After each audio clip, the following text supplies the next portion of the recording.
Hello students, welcome back to your online classes. Students, आज हम लोग अपने एसिड बेसिस एंड सॉल्ट्स वाले चैप्टर को थोड़ा और आगे लेकर जाएंगे, आगे बढ़ाएंगे और आज हम लोग डिस्कशन करेंगे that is preparation of acids and bases के बारे में, है ना। एसिड्स कैसे जनरली बनाए जाते हैं और बेसिस जनरली कैसे हम लोग प्रिपेयर कर सकते हैं, ठीक है। तो हमारा आज का टॉपिक रहेगा बच्चों that is preparation of acids and bases. Okay, preparation of acids and bases। Okay, तो कैसे प्रिपेयर कर सकते हैं हम लोग एसिड्स और बेसिस को, वो हम लोग देखेंगे आज के वीडियो में। तो बच्चों, अलग अलग मेथड्स हैं प्रिपरेशन के। ओके, और हम लोग अलग दो कॉलम बना लेते हैं। एक तरफ एसिड्स प्रिपरेशन लिख लेते हैं, ठीक है। एक तरफ एसिड का प्रिपरेशन हम लोग देखेंगे और दूसरी तरफ हम लोग बेस का प्रिपरेशन देखेंगे, ठीक है।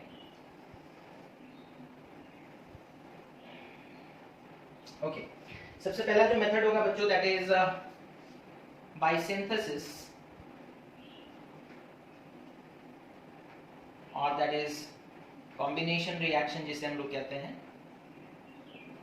ऑफ किसका, नॉन मेटल्स का, of non metals. Okay, by synthesis और कॉम्बिनेशन ऑफ नॉन मेटल्स। इसमें एग्जांपल हम लोग देखेंगे जैसे कि हाइड्रोजन रिएक्ट करता है क्लोरीन के साथ और फॉर्मेशन करता है हाइड्रोजन क्लोराइड, जो कि एक एसिड है ना।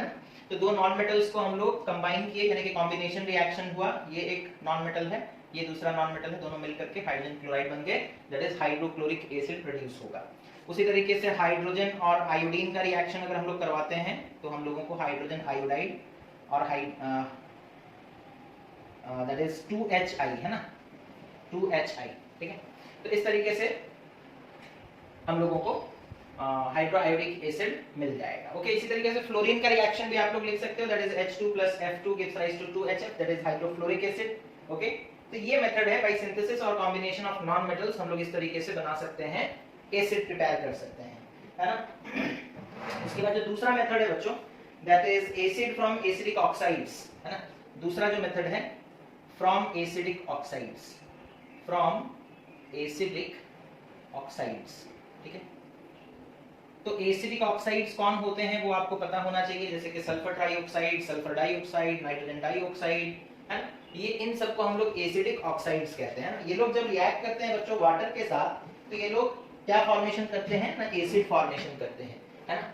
एसिडिक ऑक्साइड्स जब रिएक्ट करते हैं वाटर के साथ, ठीक है, तो बनाते हैं एसिड, बनाते हैं एसिड। ओके, एसिडिक ऑक्साइड्स जब रिएक्ट करते हैं वाटर के साथ तो बनता है बच्चों क्या ना, एसिड। एग्जांपल देखेंगे जैसे कार्बन डाइऑक्साइड रिएक्ट किया वाटर के साथ, दैट इज H2O, तो बन गया क्या, that is H2CO3, carbonic acid, है ना, H2CO3, that is carbonic acid. उसी तरीके से सल्फर डाइऑक्साइड रिएक्ट किया वाटर के साथ और बना H2SO3, that is sulphurous acid, है ना।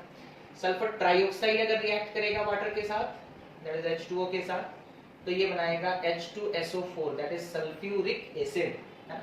उसी तरीके से phosphorus pentoxide that is P2O5 जब रिएक्ट करेगा वाटर के साथ, ठीक है, तो ये बनाएगा H3PO4। ओके, बैलेंस करने के लिए बच्चों यहाँ पर 3H2 लगाना पड़ेगा और यहाँ पर 2H3 लगाना पड़ेगा, 2H3PO4। तो हम लोग देखो यहाँ पर कार्बन डाइऑक्साइड एक एसिडिक ऑक्साइड है, सल्फर डाइऑक्साइड एक एसिडिक ऑक्साइड है, सल्फर ट्राइऑक्साइड भी एसिडिक ऑक्साइड है और फास्फोरस पेंटॉक्साइड भी एसिडिक ऑक्साइड से। ये लोग जब रिएक्ट करते हैं तो ये लोग क्या फॉर्मेशन करते हैं, वाटर के साथ जब कंबाइन करते हैं तो ये लोग एसिड बनाते हैं। क्या प्रिपेयर बनाते हैं, एसिड, ठीक है। अच्छा, नाइट्रोजन डाइऑक्साइड अगर रिएक्ट करेगा तो दो तरह के एसिड वो प्रोड्यूस करता है। नाइट्रोजन डाइऑक्साइड अगर वाटर के साथ रिएक्ट करेगा तो वो nitrous acid that is HNO2 + HNO3, दो तरह के एसिड्स वो प्रोड्यूस करता है, that is nitric acid as well as nitrous acid. Okay, अच्छा, तो एसिडिक ऑक्साइड्स जैसे कि carbon dioxide, sulphur dioxide, sulphur trioxide, phosphorus pentoxide, nitrogen dioxide, ये लोग जब वाटर के साथ रिएक्ट करते हैं बच्चों तो ये लोग nitrous acid and nitric acid इस तरह के एसिड्स बनाते हैं। अच्छा, अब सवाल आता है कि जैसे न्यूट्रल ऑक्साइड्स, अच्छा यहाँ पर हम बेस लिखे हैं, अभी फिलहाल एसिड का ही एग्जांपल इधर भी देख लेते हैं, अदरवाइज जगह नहीं होगा, ठीक है। अच्छा, जैसे कार्बन मोनोऑक्साइड है बच्चों, नाइट्रोजन मोनोऑक्साइड, क्या ये लोग वाटर के साथ रिएक्ट करेंगे तो एसिड बनाएंगे, will they give rise to acid? नहीं, ये लोग एसिड फॉर्मेशन नहीं करते, न्यूट्रल ऑक्साइड्स हैं ये लोग। कैसे ऑक्साइड्स हैं? Neutral oxides, these are neutral oxides. Okay, neutral oxides do not form acid when they react with water, whereas acidic oxides जब वाटर के साथ रिएक्ट करेंगे तो वो बनाएंगे क्या ना, एसिड फॉर्मेशन करेंगे। ठीक है, इसीलिए इनका नाम ही एसिडिक ऑक्साइड दिया गया है, because on reacting with water they produce what, acid. Okay, that is why these non metallic oxide, ये सब नॉन मेटल के ऑक्साइड्स हैं। कार्बन नॉन मेटल है उसका ऑक्साइड, सल्फर नॉन मेटल है उसका ऑक्साइड, फास्फोरस नॉन मेटल है उसका ऑक्साइड, नाइट्रोजन नॉन मेटल है उसका oxide. Non metallic oxides are also known as acidic oxides. Okay, or some of the non-metallic oxides are known as acidic oxides because when they react with water they produce acid, some non-metallic oxides are there which are neutral in nature, that is when they react with water they do not form acid, समझ में आ गया इतना? उसके बाद हम लोग देखेंगे बच्चों जो तीसरा मेथड है, ओके, दैट इज, इसको पढ़ाने से पहले एक चीज हम बता देते हैं, that is volatile acid and non volatile acid. हम लोग किसे कहते हैं? Volatile acid and non volatile acid.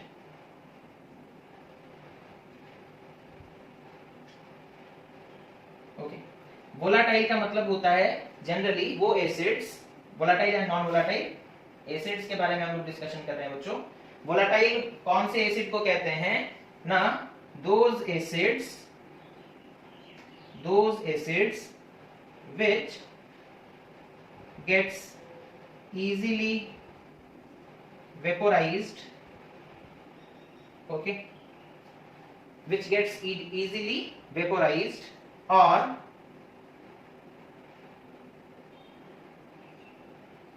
इस तरीके से भी हम लोग लिख सकते हैं, और those acid which gets converted to vapors, which gets converted to its vapor form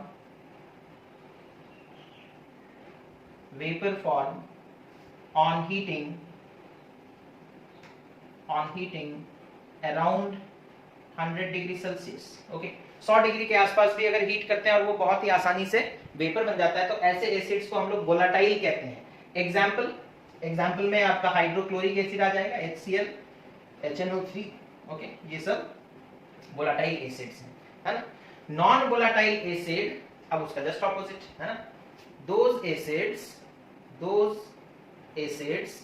which do not form vapors easily, okay, जो वेपर आसानी से नहीं बनते, okay, even on heating at a temperature around 100 degree Celsius, 100 degree के आसपास भी heat करने के बावजूद वो जल्दी वेपर नहीं बनाते। एग्जाम्पल में आप याद रखोगे सल्फ्यूरिक एसिड H2SO4, ओके, ये नॉन वोलाटाइल है, या फिर इनके कंपैरिजन में HCl और HNO3 के कंपैरिजन में ये लेस वोलाटाइल है। ऐसा नहीं कि वेपर बनेगा ही नहीं, वेपर बनेगा लेकिन कम मात्रा में बनेगा, है ना। Those acids which do not form vapours easily हम लोग लिखें, अगर हम लोग यहाँ पे लिख देते हैं those acids which do not form vapours, मतलब हम लोग स्ट्रिक्टली मना कर रहे हैं कि वेपर बनेगा ही नहीं, लेकिन यहाँ पर हम लोग एक वर्ड यूज कर रहे हैं दैट इज इजीली। तो वो एसिड्स जो आसानी से वेपर्स नहीं बनाते, है ना, ऐसा नहीं कि वेपर बिल्कुल नहीं बनाते, वेपर बनाते हैं बट आसानी से नहीं बनाते, यानी कि ज्यादा मात्रा में नहीं बनाते, ओके। तो ऐसे एसिड्स को हम लोग नॉन वोलाटाइल और लेस वोलाटाइल एसिड कहते हैं, लेस वोलाटाइल एसिड कहते हैं। समझ में आ गया वोलाटाइल और नॉन वोलाटाइल एसिड का मतलब क्या है? लेस वोलाटाइल और नॉन वोलाटाइल कौन है? सल्फ्यूरिक एसिड, वो जल्दी वेपर नहीं फॉर्मेशन करता या फिर वेपर कम मात्रा में फॉर्मेशन करता है। HCl और HNO3 these are highly volatile acids, है ना, ये बहुत जल्दी जल्दी वेपर्स बनाते हैं, okay.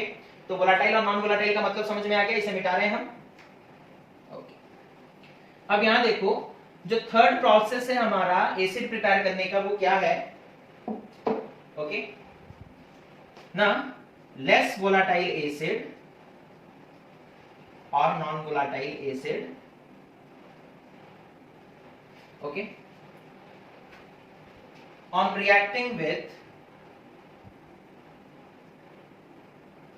reacting with salts of more volatile acid okay, less volatile acid और non volatile acid on reacting with salts of more volatile acid. जैसे कि HCl मोर वोलेटाइल है, इससे बनने वाले सॉल्ट का नाम बताओ। NaCl बन सकता है HCl से, हाँ बन सकता है। और क्या बन सकता है? KCl बन सकता है। और क्या बन सकता है बताओ? सपोज कर लो हम लोग बोलेंगे NH4Cl बन सकता है ना। तो ये सब ये सॉल्ट्स हैं, है ना। और ये सॉल्ट्स किससे बने हैं ना? जब कोई एल्कली HCl के साथ रिएक्ट किया, है ना। तो these are the salts of which acid? Hydrogen chloride, hydrochloric acid, है ना, that is more volatile acid. Okay, समझ में आ गया? NaCl, KCl, NH4Cl कैसे बनता है? NaCl कैसे बनेगा? NaOH plus HCl gives rise to NaCl plus H2। तो ये देखो NaCl बना कैसे ना? HCl के साथ रिएक्शन हुआ तब जाकर बना। तो NaCl किसका सॉल्ट है ना? HCl यानी कि मोर वोलेटाइल एसिड का सॉल्ट है या फिर वोलेटाइल एसिड का सॉल्ट है। समझ में आ रहा है? ओके, तो यहां पर क्या है देखो, लेस वोलेटाइल एसिड और non volatile acid on reacting with salt of more volatile acid produces a salt and the more volatile acid and the more volatile acid। Okay, example देखते हैं और अच्छे तरीके से हम लोगों को समझ में आ जाएगा एग्जाम्पल देखने से।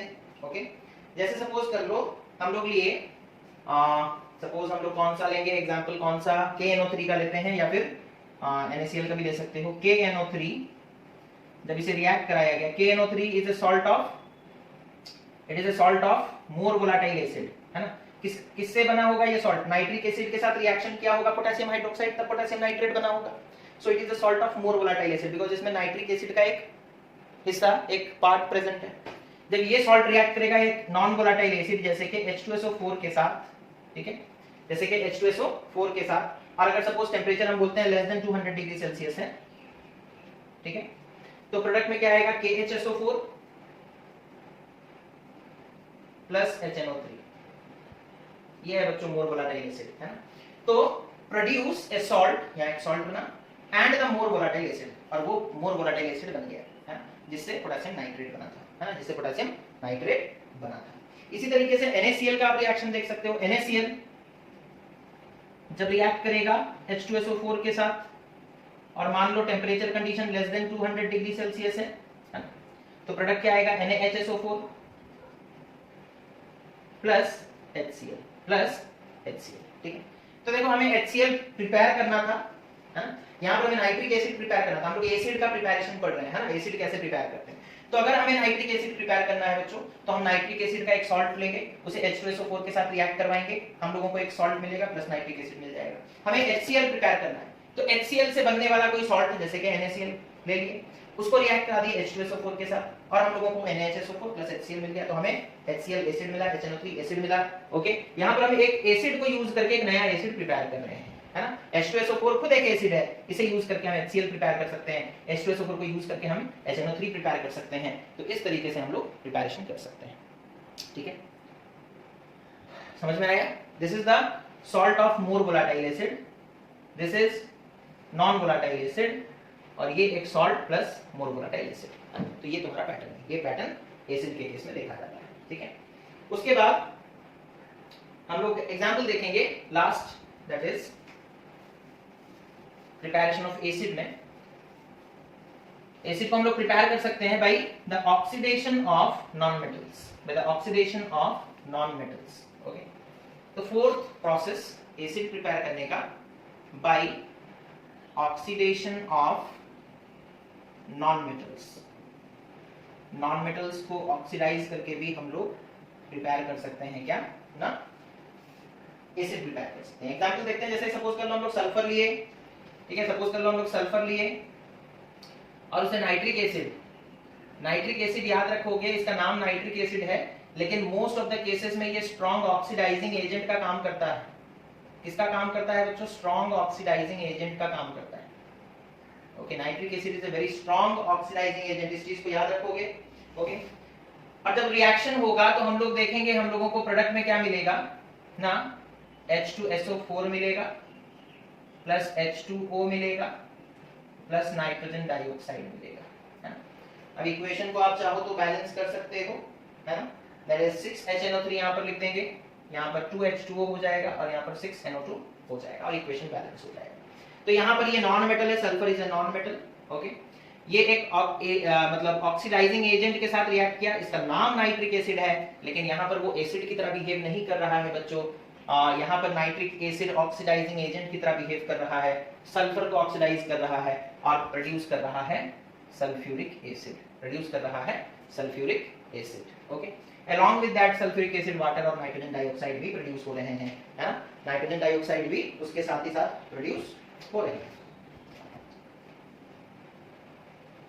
ओके, फास्फोरस का भी इसी तरीके से हम लोग कर सकते हैं। फास्फोरस को अगर आप नाइट्रिक एसिड के साथ रिएक्ट कराओगे HNO3 के साथ, ठीक है, तो H3PO4 that is phosphoric acid बनेगा प्लस वाटर बनेगा प्लस नाइट्रोजन डाइऑक्साइड बनेगा। तो ये प्रोडक्ट देख लो, ये दोनों सेम है, water nitrogen dioxide, water nitrogen dioxide. Sulphur को ऑक्सीडाइज करोगे तो सल्फ्यूरिक एसिड, फास्फोरस को ऑक्सीडाइज करोगे तो फास्फोरिक एसिड। बैलेंस कर सकते हैं इक्वेशन को, मेरे ख्याल से 5 में बैलेंस होगा। ओके, 5NO2 बैलेंस हो गया शायद, चेक कर सकते हो बैलेंस हुआ या नहीं। ओके, तो मेरे ख्याल से बैलेंस हो चुका है। ओके, तो इस तरीके से फास्फोरस जो कि एक नॉन मेटल है, उसका ऑक्सीडाइजिंग एजेंट नाइट्रिक एसिड के साथ रिएक्शन हुआ, फास्फोरिक एसिड बना, वाटर बना और नाइट्रोजन डाइऑक्साइड बना। तो इस तरीके से बच्चों हम लोग एसिड प्रिपेयर कर सकते हैं। These are the different methods of preparing acids, these are the different methods of preparing acids. Okay, मिटा दें इसे। अब बेस के बारे में देखते हैं। Okay, preparation of base, preparation of base.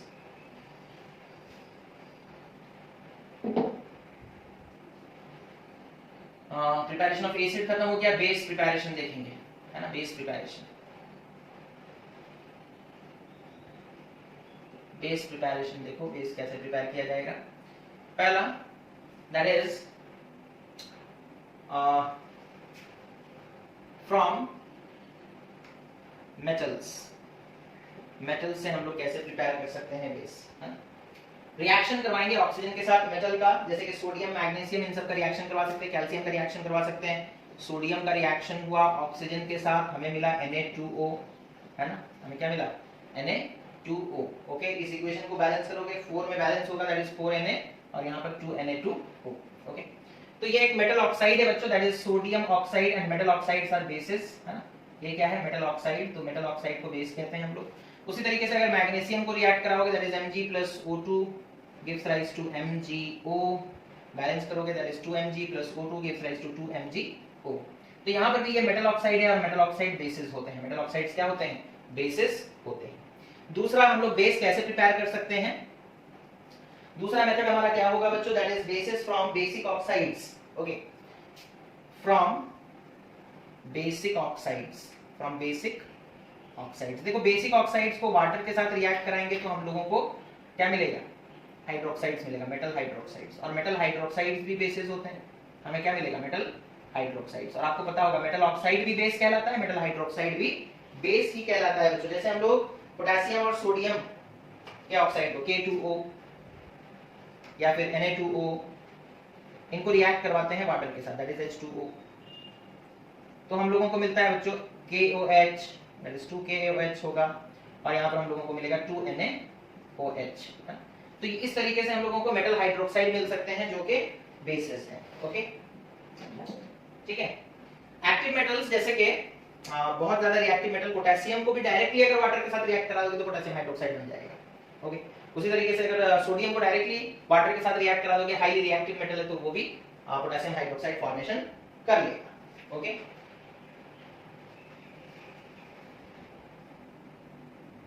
उसके बाद हम लोग देखेंगे बच्चों तीसरा मेथड जो है, तीसरा मेथड जो है दैट इज फ्रॉम सॉल्ट्स, है ना। तीसरा मेथड जो है सॉल्ट्स से हम लोग कैसे रिएक्ट करेंगे, from salts and a strong base. Okay, हमें कोई एक सॉल्ट दिया गया है और एक स्ट्रॉन्ग बेस दिया गया है।